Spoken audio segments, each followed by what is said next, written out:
अंडिठे पैरे अपने सिलेबस के अंदर दो तरीके दिते हुए है। एक अंडिठा पैरा वार्तक तो संबंधित, जिहड़ा कि इस तो पहला वीडियो च आपां गल कर चुके हैं, और दूसरा जिहड़ा अंडिठा पैरा है वो काव तो संबंधित। एक काव टोटा दिता होगा बई, कविता भी हो सकती है, गजल भी हो सकता है, गीत भी हो सकता है, किस्सा भी हो सकता है, वार भी हो सकती है, कोई भी काव रूप हो सकता है। उनके विचों कई क्वेश्चन तो सीधे सपाट बनते हैं भाई, जिवें काव रूप दसना होंदा है, ये किहड़ा काव रूप है? कविता है, गीत है, गजल है, किस्सा है, वार है, की है? एक क्वेश्चन तो एजा दे दिया करते आओ, जिवें कि रीट भी दिता सी भाई। दूजा क्वेश्चन जिहड़ा सीधा जा बनता है वो ये बनता है कि आ किस कविता चो लिता गया है भाई, इवें भी आ सकता है, और उनका सरलेख होगा जिहड़ा जरूर उस दे अंदर दिता होगा, ते ज्यादा औखा करने वास्ते वो एवें कर सकता है कि उस दे अंदर सरलेख ना दिता हो। फिर अगली जिहड़ी गल है वो उसकी मुख थीम की है, उस तो संबंधित प्रश्न हो सकता है। उनका केंद्री भाव की है, किस दे उत्ते आधारित है, उनका विषय वस्तु कह दईए आपां, वो पूछी जा सकती है। उस तो गांह जे गल करिए तो अगला क्वेश्चन इस तो संबंधित हो सकता है कि ये जिहड़ा रचनाकार कौन है, इसका इस दे रचनाकार बारे पूछ सकता है। उस तो भी अगर जे होर क्वेश्चन बने तो किसी भी एक लाइन का भाव पूछ सकता है, इसका भावार्थ की है, तो आपां नूं उस कविता का जो अर्थ पता होगा तो आपां उसका भावार्थ भी दस सकते हैं। ते जिहड़े सिलेबस के अंदर तुहाडे बिंदु हैगे है, उन्हां विच आ चीज़ां शामिल ने, तो इन्हां नूं मुख रखते हुए उस विच लिखिया गया है बई, स्पष्ट तौर पर ही सिलेबस के अंदर लिखिया होया है कि जिहड़ा अंडिठा पैरा है उस दे विचों की पूछा जाएगा। काव ते वार्तक जिहड़ा फर्स्ट ग्रेड का सिलेबस है उस भी दिता होया है बई, फर्स्ट ग्रेड के सिलेबस के अंदर आ चीज दे रखी है पाठक्रम के अंदर। और मैं तुहानूं दस भी दिता है बई, दस भी दिता है बई, जिहड़े क्वेश्चन आएंगे वस्तुनिष्ठ प्रश्न वो आपां नूं पता ही है, कविता तो संबंधित, कवि तो संबंधित, साहित्य रूप तो संबंधित, इन्हां बारे आपां गल कर चुके हाँ। और इस तो गांह अगर आपां गल करिए उस दे विच ये भी पूछ सकता है छंद किहड़ा है, अलंकार की वरतों किस दी हुई है बई, ते रस बारे पूछण की संभावना घट है। सीधे सपाट जिहड़े अर्थ है वो कविता तो संबंधित होणगे। हुण आपां प्रैक्टिस करते हैं, उस राही आपां नूं काफ़ी कुछ समझ आ जाएगा। और ये जिहड़ी प्रैक्टिस है, कुछ कावबंदां की प्रैक्टिस आपां कर रहे हैं और कुछ एक्सट्रा तुहाडे लई पाए गए ने करन लई, तुसीं करोगे। इनकी आपां वड्डी पद्धर दे उत्ते प्रैक्टिस करांगे,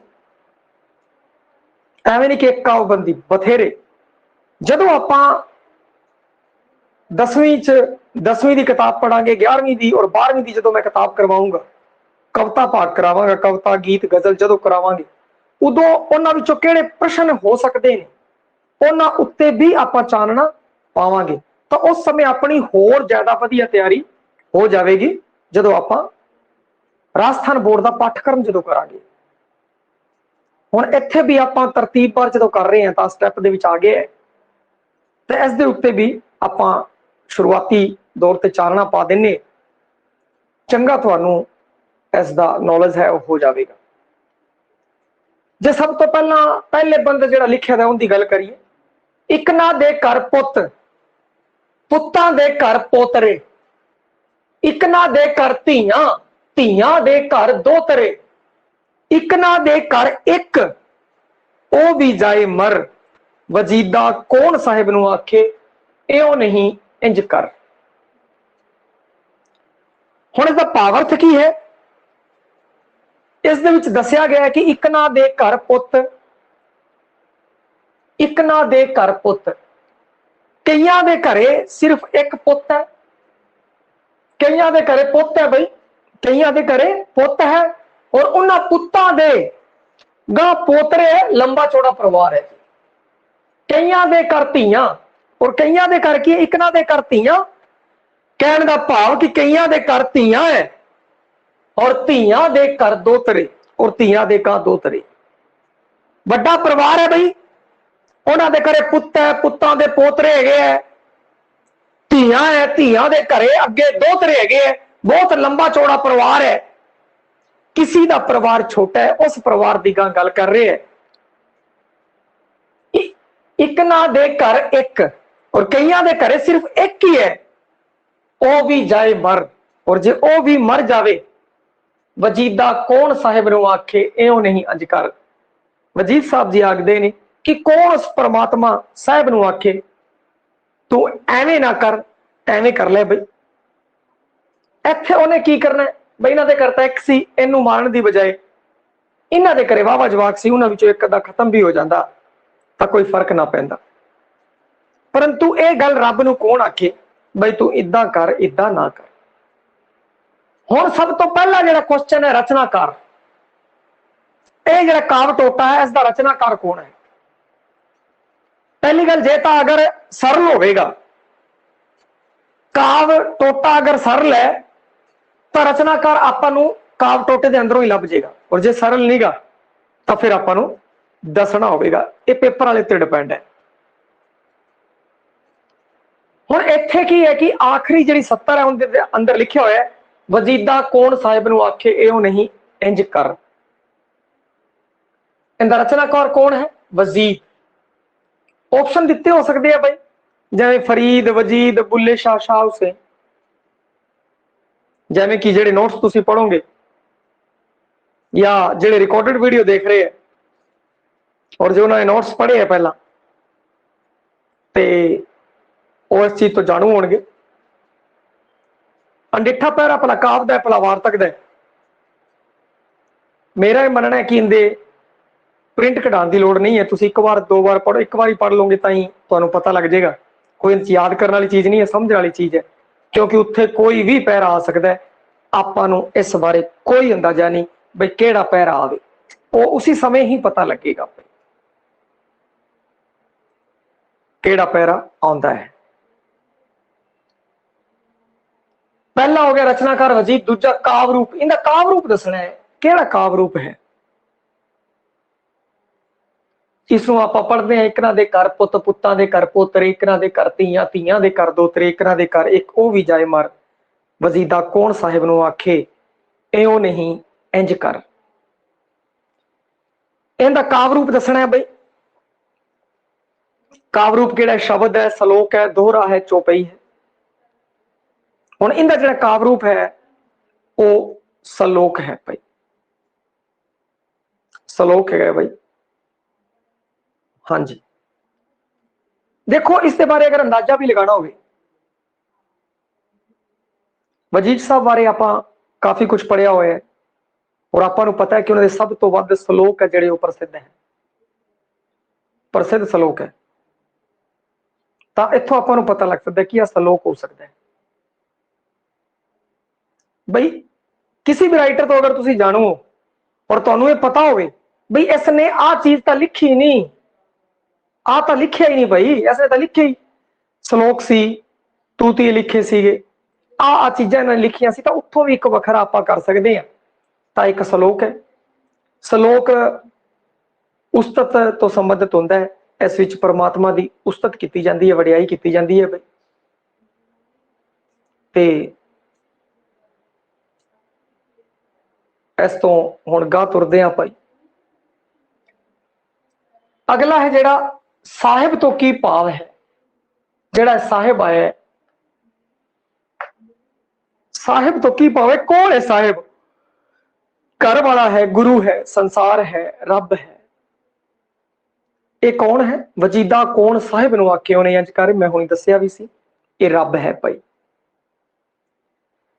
इस काव्यबंध विच सब तो श्रेष्ठ, सब तो उत्ते किस नूं दस्सिया गया है इस दे अंदर, या किस बारे गल कीती है इस पैरे दे अंदर, किस बारे गल कीती गई है, जिवें रिश्ते नाते, रब दी रजा, संसार, बंदा, किस बारे गल कीती है। जे आपां गल करिए इस दे विच रब दी रजा दे बारे गल कीती है, बई रब दी रजा दे विच जो भाणा मनना है वो मनना पैना है। बई रब दा भाणा मनन वाली गल है, वो उस विच रहना है, ये इस दे अंदर हैगा है। बई सब तो उपर उस रब दी रजा है। हुण अगला आपां काव्यबंध लैने बई, अन्नदाता मैं चम दी गुड्डी, खेड लै खड़ा लै, लहू दा प्याला पी लै पला लै, तेरे सावें खड़ी रही हां, वरतन दी शै जिवें चाहे वरत लै। ये जो है काव्यबंध है बई, इहदा तुसीं अर्थ करना होवेगा, थोड़े इन्हां तो तुसीं जाणू हो, और उत्थे काव्यबंध है जावेगा कि जिस तो तुसीं जाणू नहीं होंगे, और वैसे होवेगा वो पॉपुलर ही। बई कोई पॉपुलर कविता गजल गीत उनकी जो मर्जी होवे वो लै सकता है, पर तुहाडे लई वो अनडेठा होवेगा। जिवें इनकी गल करते हैं आपां, दोबारा पढ़ लैने, अन्नदाता मैं चम दी गुड्डी, खेड लै खड़ा लै, लहू दा प्याला पी लै पला लै, तेरे सावें खड़ी रही हां, वरतन दी शै जिवें चाहे वरत लै। इस विच जिहड़ा लिखारी है वो देखो, अन्नदाता, अन्नदाता के थले इत्थे विस्मक चिन्ह है। पहला प्रश्न तां बनता है किनू संबोधन किया गया? अन्नदाता नूं। किनू? अन्नदाता नूं, जिहड़ा आपां नूं अन्न दिंदा है, या जिंदे आपां काम करदे हैं, जिंदे आपां काम करदे हां, उसदी गल कीती गई है। जागीरदारी व्यवस्था के अंदर जागीरदार लोग सी, उन्हां दे काम करया करदे सीगे लोग, होर उन्हां उत्ते डिपेंड होया करदे सीगे। तां इक इस्त्री है जिहड़ी वो जागीरदारी प्रथा के अंदर जिहड़ा वो शोषण करने वाला बंदा है, उस दी गल करते हुए, संबोधन करते हुए कह रही है, अन्नदाता मैं चम दी गुड्डी, मैं तां मेरा शरीर है चम दी गुड्डी वांग है। बई चम दी गुड्डी है, बई एक औरत रूप दे विच औरत नूं चम दी गुड्डी कहा, चम दी बनी हुई है गुड्डी, जिवें कि खेडण दे काम आंदी है, उवें अन्नदाता है उसकी इज्जत नाल खेड रहे है। भाई तो वह कहती है कि मैं तेरे उत्ते डिपेंड है, तो मैं कुछ बोल नहीं कर सकती, बगावत करने की गल इत्थे कोई की नहीं गई है। वह कहती अन्नदाता मैं चम दी गुड्डी, खेड लै खड़ा लै, मेरे नाल भला खेड लै, भला खड़ा लै, ये तेरे हथ बस है। लहू दा प्याला पी लै पिला लै, भावें लहू दा प्याला पी लै, भावें पिला दे, भावें मेरे शोषण कर लै, जिन्ना मर्जी शोषण कर लै।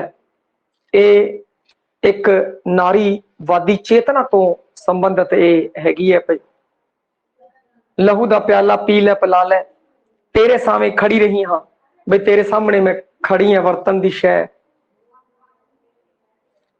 भावें तू मैनू वरत भी सकता है भाई, जिवें चाहे वरत लै, जिवें तेनू चंगा लगे तू उवें मैनू वरत लै।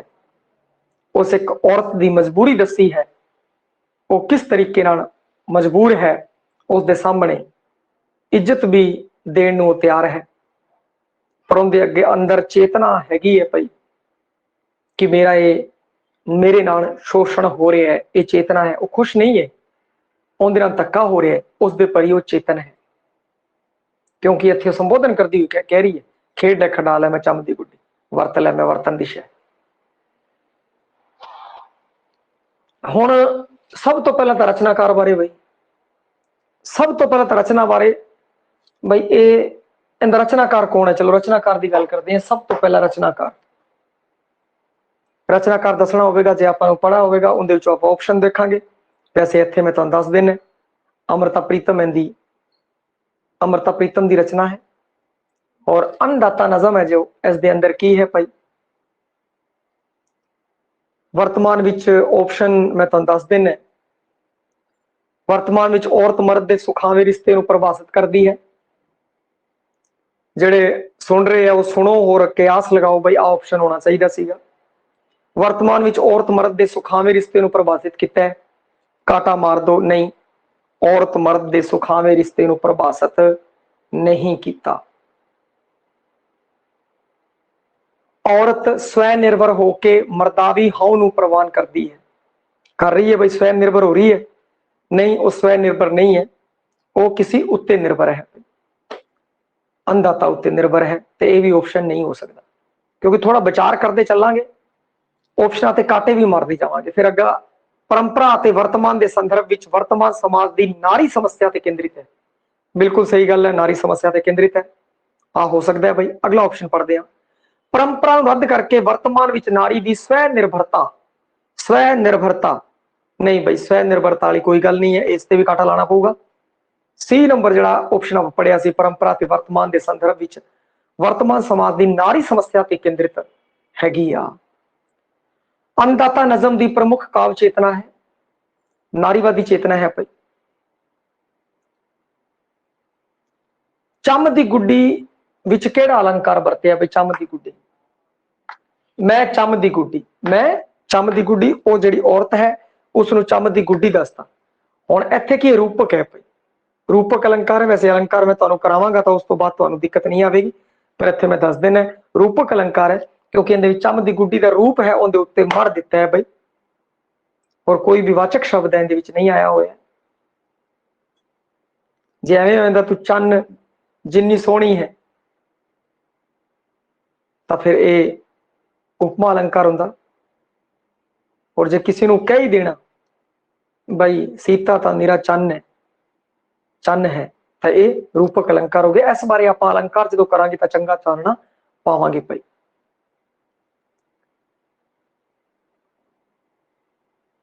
रचनाकार भी हो गया, और ये जिहड़ा है इस दे विच ये प्रश्न अपने बनते सी। और उस तो बाद कोई भी इत्थे किस नूं संबोधन किया गया, एक क्वेश्चन ये भी बन सकता है, किस नूं संबोधन किया गया है?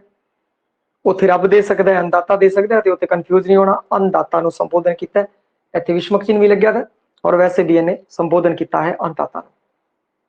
उस तो बाद इन्हां विचों कोई भी लाइन चक ले, सारी लाइनां दा मैं तुहानूं अर्थ दसदा है भाई।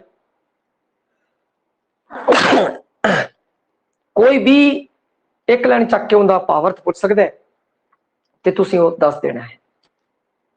हुण अगले बंद की आपां गल करिए भाई। बुल्ले शाह एक सौदा कीता, पीता जहर प्याला पीता, दर्द दुखां दी गठड़ी चाई, आओ सईयो रल देओ बधाई। आओ सईयो रल देओ नी बधाई। हुण जिहड़े ए काव सतरा ने, इस विच की है, बुल्ले शाह एक सौदा किया, बुल्ले शाह ने एक सौदा कर लिया भाई।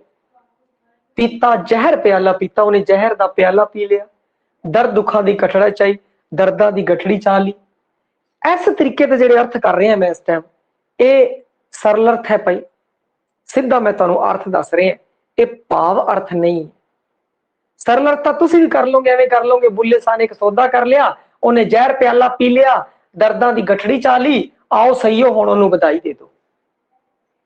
एक ही गल बनी, आपां नूं भावार्थ समझना है, सीधा अर्थ समझण की बजाय भावार्थ। इत्थे बुल्ले शाह कहता है कि मैं एक सौदा किया, वो सौदा की किया है कि वो किसी नाल प्रेम दे विच है भाई, अपने गुरु दे प्रेम विच सीगा वो ये प्रेम है जिहड़ा रूहानी है भाई, इश्क हकीकी है, मजाजी नहीं है। तो हुण उस दे बिरहा दे विचों तड़प रहा है, उस बिरहा दे विच तड़प रहा है। जहर है जिहड़ी वो बिरहा रूपी जहर है भाई, वो जिहड़ा तड़प रहा है उसकी गल की है भाई, मैं आ जहर ही पी लिया दर्द दुखा की। होर मैनूं हुण दर्द दुख है ना जिहड़े उहदी गठड़ी चा ली है, दर्दां दी पंड है, दुख है मेरे उत्ते आ चुके ने, क्योंकि मैं बिरहा भुगत रहा हाँ। आओ सईओ रल देओ बधाई, सईओ नी मैनूं बधाई दो, मैं बिरहा हंडा रहा हाँ। क्योंकि जिहड़े सूफी लोग सन वो भी की कहते हैं कि इस चीज नूं मन्निया करते सी सूफी लोग बई, इश्क करोगे तो बिरहा होगा, बिरहे तो बाद फिर संजोग की गल है। जिवें एक शायर ने कहा बई, मनु भी इश्क हो जाए क्यों, क्योंकि मनु नींद बहुत आती है भाई, सानू नींद बहुत आती है भी नींद उड़ जाए। इस तरीके काव टोटा चाहे मैं तो सीधी वार्तक रूप दसता, ते वो अपनी नींदा नहीं उड़ाना चाहता, उस तो भावार्थ कुछ होर है।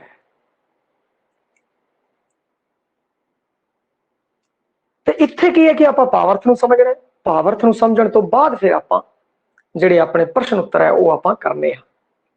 सब तो पहला सौखा जा क्वेश्चन पूछे तो वही पूछ ले, कहंदा रचनाकार कौन है, विच दिता होया भाई Bulleh Shah. Second grade level ते क्वेश्चन नहीं बनता क्योंकि विच देता, जे आप बुल्ले शाह नाम ना आंदा फिर वो पूछ लेंदा। बिल्कुल सरल जा बोनस पॉइंट देना हो तो पूछ सकता है, रीट लेवल ते जा आ सकता है भाई, छोटे लेवल थर्ड ग्रेड के लेवल ते जा आ सकता है। इस काव टोटे का सरलेख की है भाई, या ये जी काव रूप है, जी रचना है एक काव टोटा, इनका सरलेख की है काव टोटे का, किस विचों लिया गया है। ते उत्थे ऑप्शन दिते होंगे, बस कर जी, हुण बस कर जी कौन साहिब नूं आखे, आओ सईयो रल दिओ नी बधाई, चानण दी फुलकारी। तो इहदे विच लिखे हुए पई आ रहा, आओ सईयो रल दिओ नी बधाई, ये इसका सरलेख है। इस सरलेख हेठ आ दर्ज है भाई। इसका काव रूप केड़ा है, वार है, किस्सा है, काफी है, गीत है। तो अपन देखना पऊगा वार वगैरह इस नहीं है भाई, कोई जंग जुंग वाली गल इस नहीं की। किस्सा, किस्से बारे भी कोई प्रेम कहानी का कोई स्पष्ट तौर पर पता नहीं लग रहा। गीत आ है ही नहीं भाई। काफी, काफी का देखा जाए तो जो सामने फ्रेम दिख रहा अपन ये काफी का है, काफी इस तरीके आती है भाई। और काफी साहित्य का जो रचना गल करांगे तो उदों करांगे। वैसे काफी की होंगे, पिछे पिछे तुरन वाला, अगे अगे चलन वाला, कफायत करने वाला। सूफी की करा करते सी पहले टाइम च, एक जी सत्तर होंदी सी बोलिया करते सी भाई, इसी जिवें आओ सईयो रल दिओ बधाई, आओ सईयो रल दिओ नी बधाई, सारे फिर वो गाणगे। और फिर जो अगे सूफी मोढी होंदा सी उनके इर्द गिर्द अपने विचारों सिरजदा सी, बनदा सीगा।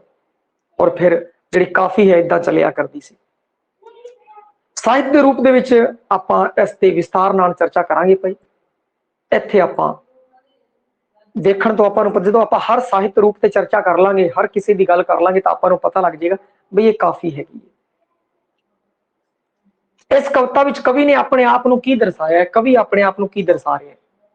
कवि की है, रांझा रूप मर्द है, हीर रूपी स्त्री है, नौकर रूपी मर्द है, या गुरु रूप है, की है इस कविता दे विच, ये तुहानूं दसना है भाई।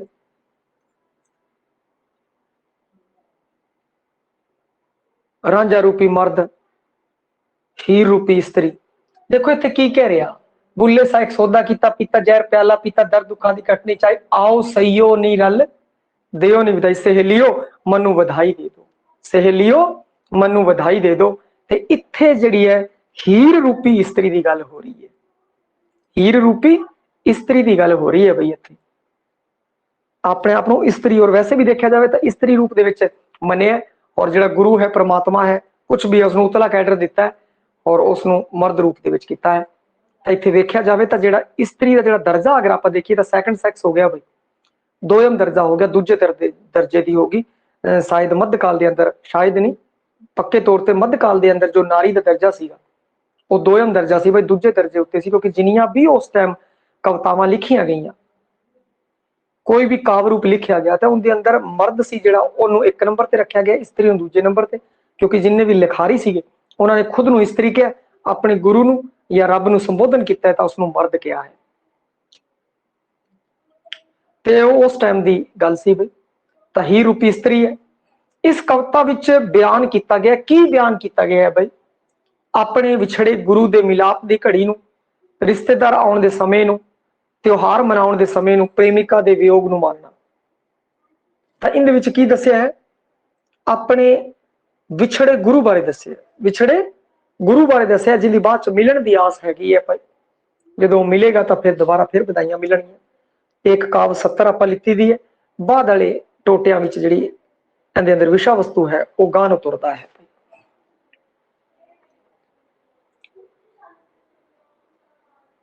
ते ये जिहड़ा है इस दे विच इन्ने ही क्वेश्चन बनते सी बई, जो आप कर लिया। हुण आपां गाह नूं तुरदे हां अगली।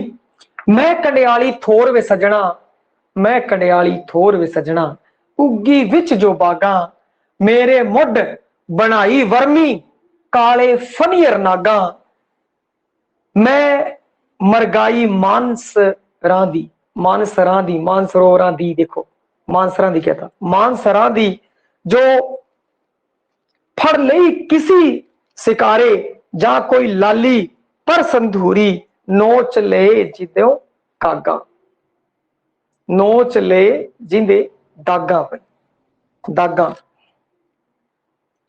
मैं कंडियाली थोर वे सजना उगी विच जो बागा।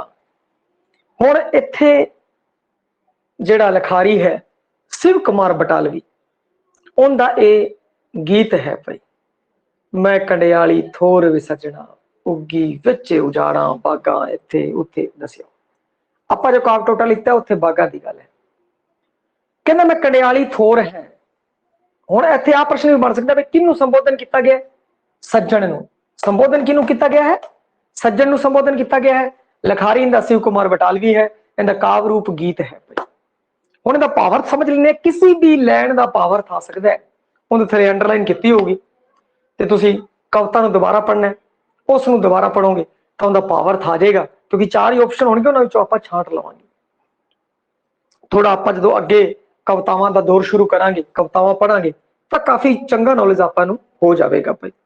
उस तो बाद चंगे वर्ड मीनिंग बिल्ड हो जाएंगे अपने तो उस तो बाद कोई भी कविता आ जाती है गीत गजल कुछ भी काव आ जाता है तो उसका आपां कोई ना कोई बनता है ठल उन्होंने पा देवांगे भाई। मैं कंडियाली थोर वे सजना पहला सीधा अर्थ करते हैं मैं कंडियाली थोर है भाई कंडियाली थोर होंदी है कैक्टस कैक्टस बूटा होंदा कंडियाला बूटा कैक्टस जिन्हों अंग्रेजी कहते हैं पंजाबी च कंडियाली थोर कहना मैं तो वो कैक्टस वांग है सजना जो बागा दे विच उग गई है मेरे मुढ़ दे विच वर्मी बना ली है सप्पा ने घर बना लिया है मैं मरगाई मान सरां दी मैं मान सरोवां दी मरगाई है जो फड़ ली किसी सिकरे किसी शिकारी ने फड़ लिया जा कोई लाली पर संधूरी नोच ली जिदे दागा या फिर लाली जी पंछी है लाली पंछी है भाई ठीक है उनकी संधूरी होंदा है उनका मुकट जा वो किसी दागा ने नोच लिया शिकारी पंछी ने नोच लिया कहाँ हो सकता है भाई वो शिकारी पंछी नोच लिया। इत्थे वो कहना चाहता है कि जी अपनी होंद के बारे दस रहा कैक्टस है जिहड़ा कंडियाली थोर है अपनी जी निरार्थक होंद है उसकी गल की है भाई इन्हें क्योंकि वो किसी काम के योग नहीं है वो जो कंडे वाला बूटा किसी काम योग नहीं होता सारे बच के दूरों निकलते हैं भाई तो वो निरार्थक होंद की गल की है उसने गल करता हुआ शिव कुमार बटालवी कहता है कि तो एवं है जिवें किसी शिकारी ने दबोच लिया हो उगी विच जो बागा कि मैं वो कंडियाली थोर है जो बागा दे विच उग गई बाग दे विच उगया होया कंडे का बूटा जिंदी होंद निरार्थक है जिंदी कोई होंद नहीं है होर उनके मुढ़ दे विच सप्पा ने वर्मी बना ली है ऐजिया ने घर कर लिया कि हुण उनके नेड़े आण तो लोग डरदे बई इत्थों कोई निकल के आपां नूं खा ना लवे। मैं मरगाई कहंदा मैं तां मरगाई सी मान सरोवर की जी फिरती सी सरोवरां दे अंदर नांदी सी पर किसी शिकारी ने दबोच ली जा कोई ऐसा लाल पंछी संधूरी जिंदी पग होवे वो दागा ने नोच ली होवे। इस तरीके की जिहड़ी गल है वो शिव कुमार बटालवी ने की है भाई। उदासी की गल हुई है इत्थे निरर्थक होने की गल हुई है। हुण इत्थे गल करिए कि इसका सरलेख की है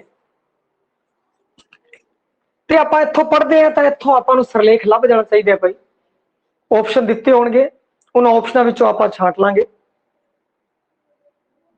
जिवें कंडियाली थोर नोच ले जिहदे दागा बागा संधूरी कुछ भी या होर भी ऑप्शन हो सकते हैं परंतु आप जो कविता नूं पढ़ी तो आपां एवें लग्या कि कंडियाली थोर दे विचों दिता गया है।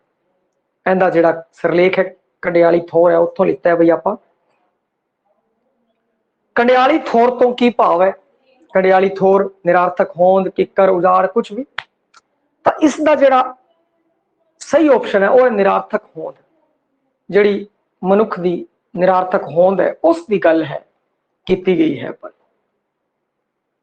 इस तरीके किसी का भी अर्थ आ जाए आप उसका भावार्थ दस देंगे लिखारी का नाम आ गया, फिर आप लिखारी का नाम आपको दसना पऊगा भाई। ठीक है जी, इन्होंने सारिया तो आपको एक प्रश्न का चानना जा पै गया। पिछले भी पेपरों के प्रश्न के उत्ते अगर देखा जाए तो चानना पाइए तो आई चीज आती है। उस काव्य रूप के बारे पूछा जाता है, रचनाकार के बारे पूछा जाता है, उस कविता बारे पूछा जाता है बई, और उस कविता के कोई भावार्थ है उस दे बारे पूछा जाता है, या इस तो संबंधित अलंकार छंद वगैरह जो है भारतीय काव्य शास्त्र के विचों कुछ आ सकता है। काव्य शास्त्री कोई भी नेम छंद अलंकार रस या किसी का जो भावार्थ पूछेगा वो अर्थ तो फिर की पूछेगा, अर्थ पूछ लिया भावार्थ पूछ लिया, जो आप आऊगा तो आप दोनों कर देवांगे। एक होर आप काव टोटा अंडिठा पैरा ले लेने भाई, और फिर बाद जो लंबा अभ्यास है अंडिठे पैरिया का वो आप जो 10वीं 11वीं 12वीं की पुस्तक करांगे तो उस समय इन्ने काव टोटे करवा देंगे तुहानू, क्योंकि सारी कवितावां करांगे तो इन्नी ज्यादा तुहाडी तैयारी हो जाएगी। कोई भी काव टोटा आ जाए आपां नू दिक्कत आऊगी नहीं, परंतु उन्हां विचों नहीं आना, उत्थों तो अपनी एक समझ बन जूगी। आ कोई भी सकता है, अनडिठा है भाई, कोई भी आ सकता है, हम कैवें अप्रोच आए पर अपने अंदर आप जी पावर विकसित कर लेनी है, एजा गुर आप सीख लेना है कि जेड़ा मर्जी आ जाए आप दबल दांगे। सूहा फुल अशोका चेती चौड़े पत्थर सावे, जो सागर दिया लहरां विचों सूरज चढ़दा आवे, ना ए सूरज उच्चा होवे ना ए सूरज लथे, धरती जिवें खलो जावे ते समा की लिया जावे। अशोका चेती जिहड़ी आ इस दी कविता है जिहड़ी वो अशोका चेती है पई, और एक कविता हैगी है अमृता प्रीतम की, और इसका जिहड़ा केंद्र बिंदु है वो मन्निया फुल नू पई। अशोका चेती जिहड़ा फुल है उस नू मन्निया है, और इस कविता दे विच कवित्री ने फुल नू किस भावना नाल तुलना की है भाई?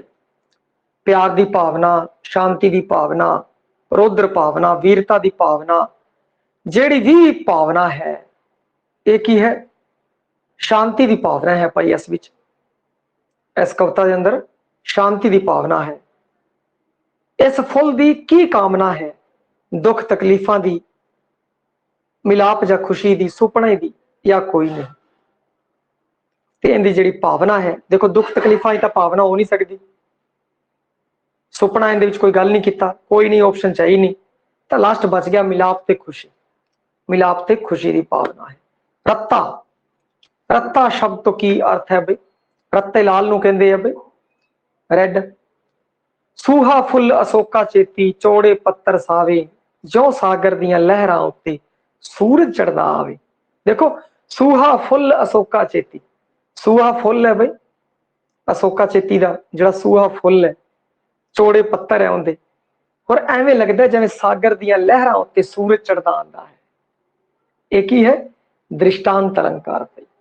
दृष्टांत है, दृष्टांत एक दृष्टांत पेश किया है सूरज दियां लहरां दा, सागर दियां लहरां ते सूरज जिहड़ा चढ़दा है उसदा।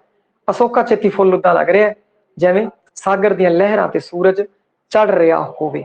आखिरी बंद किया सी बिना भावार्थ दे भाई, अगर आपां नूं भावार्थ ना भी आवे तां भी आपां उत्तर कर देने।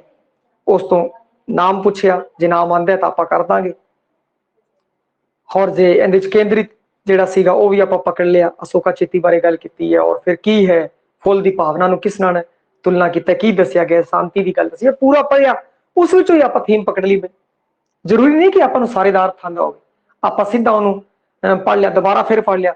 सूहा फुल अशोका चेती चौड़े पत्थर सावें, जो सागर दियां लहरां विचों सूरज चढ़दा आवे, ना ये सूरज उच्चा होवे ना ये सूरज लथे, धरती जिवें खलो जावे तां समा की लिया जावे। समा है जो की लिया जावे। शांति की भावना की गल फुल नूं संबोधन किया है, फुल के बारे दसिया गया है भाई। मिलाप ते खुशियां की गल है, क्योंकि फुल खेड़ा खुशियां सागर वगैरह की गल की है, तो दुख भरी गल तो कोई की नहीं। ਤੇ ਆ ਇੱਕ ਲਾਸਟ ਵਾਲਾ ਆਪਾਂ ਐਵੇਂ ਕੀਤਾ ਸੀ ਵੀ ਜੇ ਅਰਥ ਉਰਥ ਨਾ ਵੀ ਪਤਾ ਹੋਵੇ ਤਾਂ ਵੀ ਆਪਣੇ ਆਪਾਂ ਉਹ ਕਰ ਸਕਦੇ ਹਾਂ।